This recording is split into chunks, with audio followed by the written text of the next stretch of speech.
nitwa Laurent Mbanda nkaba umwepiskopi mukuru w'itorero Anglikane ry'u Rwanda. Nejejwe rero no kubana namwe muri aka kanya, ariko numvaga nshaka kandi nifuza kubifuriza Noheli nziza n'umwaka muhire tugiye kwinjiramo. Byongeye numvaga icyari igihe gikomeye cyane turimo, umuntu yarakwiye kugira icyo avuga ku byerekeranye na COVID-19. Icyo umuntu yavuga rero ni ukubashishikariza bene data bavandimwe muri Kristo, banyarwanda, inshuti zacu kwirinda. Birashoboka ko muri iki gihe nk'iki ngiki umuntu ashobora kwirara, cyane cyane ko tugiye kujya mu bihe by'iminsi mikuru, abantu bakumburanye, abantu bashaka kunezerwa, abantu bashaka guhoberana. Ibyo rwose ni ibintu tugomba kwirinda no kwitwararika, kuko murabona yuko iki cyorezo kiriho kirishurizaho gutera indi ntera. Nkaba rero bashishikariza guhana intera.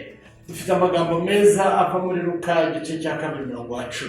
Ni amagambo avuga ngo mwitinya, dore mbazaniye ubutumwa bwiza bw'umunezero mwinshi uzaba ku bantu bose. Ubwo butumwa bwiza rero ni ukuvuga ibya Kristo, ni ukuvuga ivuka rye, ariko no kubahanura kugira ngo twirinde iki cyorezo cya COVID-19. Nabwo ni ubutumwa bwiza mbazaniye, kugira ngo mwitwararike mukagira Imana mwe, ntimwirare, ntimuteshuke ku nshingano dukomeza kwigishwa, ahubwo turishirizeho kuba abakristo beza, abakristo babera abandi urugero rwiza, ndetse bashobora gufasha n'abaturanyi babo, kugira ngo mube urugero rwiza kandi mufashe kwigisha n'abandi, kugira ngo twirinde icyo cyorezo.